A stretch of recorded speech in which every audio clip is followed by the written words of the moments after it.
Halo Sobat Setia Bastian Studio.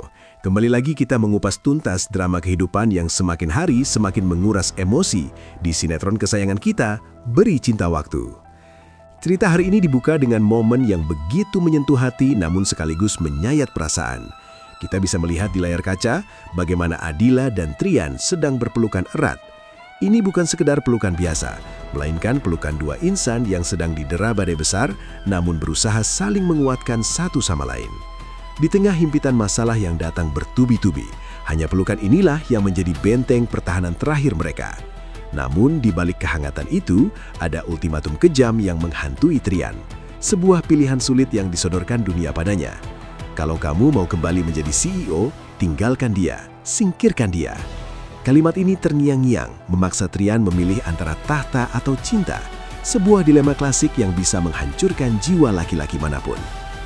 Ketegangan kemudian beralih drastis, membawa kita pada keributan hebat yang terjadi antara Pak Cahyadi dan Trian.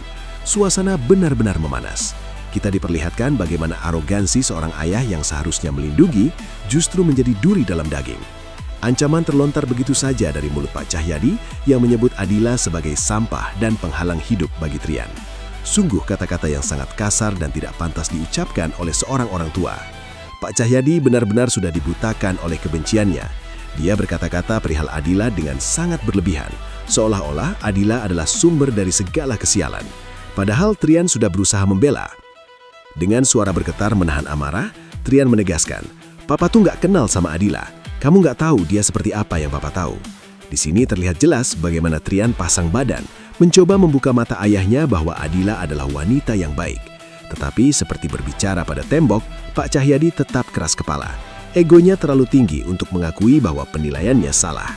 Perdebatan ayah dan anak ini benar-benar mengiris hati, memperlihatkan jurang pemisah yang semakin lebar di antara mereka.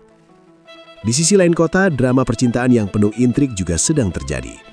Cindy dengan naluri wanitanya yang tajam akhirnya melabrak Lukas. "Kemarin Cindy lihat Mas Lukas kok sama Mbak Lucy, kenapa Mas malah bohong?" Pertanyaan Cindy ini menohok langsung pada intinya. Kita tahu Cindy melihat Lukas bersama Lucy, musuh dalam selimut itu. Namun perhatikan reaksi Lukas, bukannya jujur, dia malah menyangkal. Lukas gak ngaku, dia berkelit dengan wajah tanpa dosa, mencoba memanipulasi Cindy agar percaya bahwa penglihatannya salah. Kebohongan Lukas ini tentu saja menjadi bom waktu yang siap meledak kapan saja dalam hubungan mereka.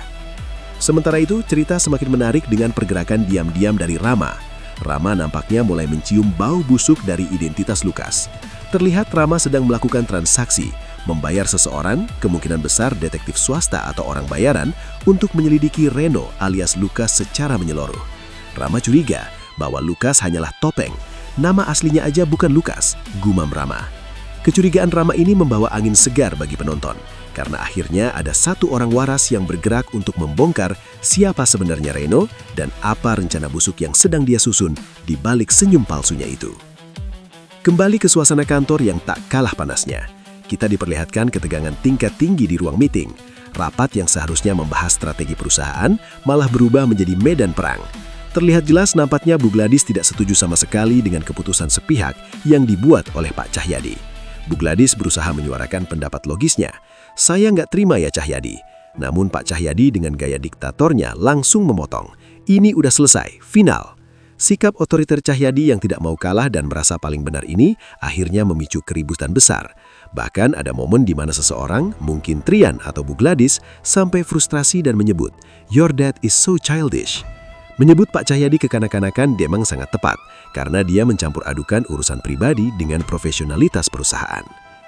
Namun Sobat Bastian Studio, puncak ketegangan hari ini justru ada pada aksi nekat Adila. Di tengah kekacauan itu, terlihat Adila yang diam-diam sedang mengikuti Bu Herlina. Adila dengan langkah hati-hati mengendap-ngendap membuntuti wanita paruh bayar itu. Jantung kita dibuat berdegup kencang saat melihat adenan ini. "Bu, sabar dulu, mungkin itu yang ada di benak Adila, agar tidak kehilangan jejak." Benar-benar mendebarkan, karena beberapa kali hampir saja Adila ketahuan. Bu Herlina sempat berhenti, menoleh ke belakang, merasakan kalau ada mata yang sedang mengawasinya. Insting Bu Herlina cukup tajam, membuat kita menahan nafas, takut Adila tertangkap basah. Tetapi syukurlah, Adila berhasil bersembunyi di balik tembok atau pilar tepat pada waktunya. Dan usaha Adila tidak sia-sia. Matanya terbelalak ketika melihat apa yang ada di depannya. Betapa kagetnya Adila ketika melihat Bu Herlina bertemu dengan seorang pria misterius di tempat sepi. Tidak hanya bertemu, Bu Herlina terlihat memberikan sebuah amplop tebal yang kita yakini berisi uang tutup mulut atau bayaran kotor kepada sosok laki-laki itu. Transaksi mencurigakan ini semakin memperkuat dugaan bahwa ada konspirasi besar yang sedang dijalankan oleh Bu Herlina. Dan yang paling membuat Adila syok setengah mati adalah pemandangan di sebelah pria tersebut. Sekarang ini terlihat jelas sebuah mobil hitam terparkir di samping Bu Herlina. Mobil itu bukan mobil sembarangan. Ingatan Adila langsung melayang ke kejadian tragis yang menimpa suaminya. Jadi benar Bu Herlina yang celakain Mas Trian, batin Adila menjerit. Mobil hitam itulah yang dicurigai Adila sebagai kendaraan yang menabrak Trian waktu itu. Di detik-detik akhir cerita hari ini, kita bisa melihat ekspresi wajah Adila yang benar-benar hancur dan tidak menyangka. Syok berat. Ternyata orang yang selama ini dekat, orang yang mungkin terlihat alim, adalah dalang di balik penderitaan suaminya. Adila kaget banget karena Bu Herlina sekarang berdiri bersama bukti kejahatan itu.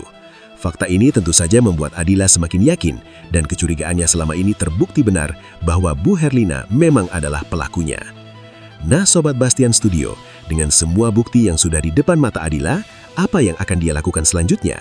Apakah dia akan langsung melabrak Bu Herlina saat itu juga? Atau dia akan merekamnya sebagai bukti untuk Trian? Tentunya kalian pasti makin penasaran kan dengan kelanjutan kisah mereka di Beri Cinta Waktu hari ini, Minggu tanggal 25 Januari 2026. Bagaimanakah nasib Trian dengan ayah yang keras kepala dan bagaimana Adila menghadapi fakta mengerikan tentang Bu Herlina? Jangan sampai terlewatkan, karena sepertinya episode malam ini bakalan semakin seru dan penuh plot twist yang membagongkan.